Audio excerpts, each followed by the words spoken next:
Bienvenidos a una entrega más de Luces Cámara Derecho. En esta ocasión veremos los criterios que establece la Corte Suprema para la determinación de la pena en caso de violación sexual según el Acuerdo Plenario 1-2018. El acuerdo plenario en comentario deja sin efecto el criterio o los criterios vinculantes de la casación 335-2015 El Santa. En la casación que se deja sin efecto, justamente se establece que existirían factores para ponderar la atenuación de la pena en casos de violación sexual. Es así que se toma en cuenta en esa casación el que la víctima estaba muy cercana a cumplir 14 años de edad.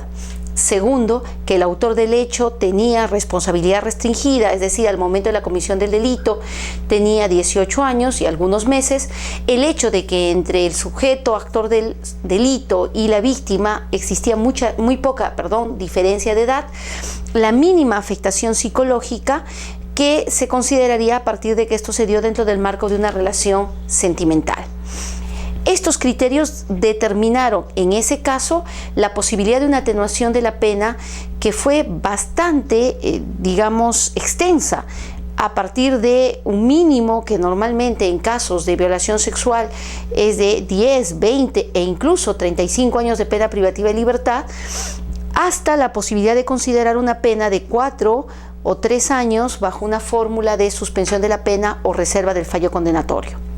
Es en esta casación en donde se instaura y se considera vinculante la posibilidad de establecer algunos factores o analizar algunos factores de ponderación para la atenuación de la pena en casos de violación sexual de menores. En este acuerdo plenario se establecen 4 puntos que son fundamentales. En primer lugar, se establece que la pena prevista para el artículo 173 del Código Penal referido a violación sexual de menores no es inconstitucional a partir de la modificatoria que se dio con la Ley 30.838. Esta ley lo que hizo fue incorporar en el 173 la pena de cadena perpetua cuando se trata de menores de 14 años, víctimas menores de 14 años, abandonando la fórmula de diferenciación de escalas punitivas según la edad de la víctima.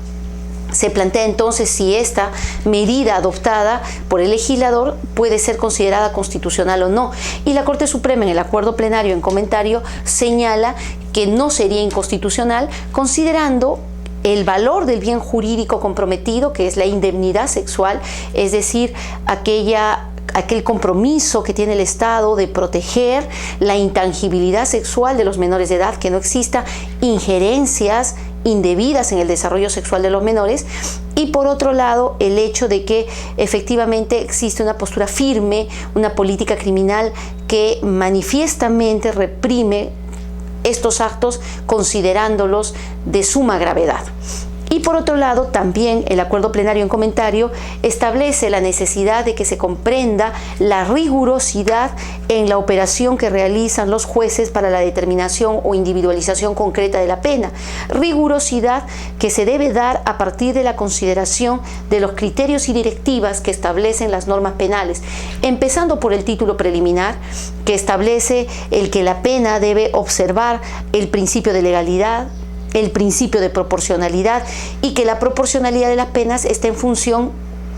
al grado de culpabilidad o responsabilidad que presente el agente. Asimismo, el Código Penal prevé en los artículos 45, 45A, 46 una serie de criterios que permiten el trabajo de determinación concreta de la pena para finalmente el Código Procesal Penal prever la posibilidad de disminuciones de pena a partir de las denominadas bonificaciones procesales. Entonces, en este segundo punto del acuerdo plenario, lo que se busca es que el juez aplique esos criterios, esas directivas que están previstas en las normas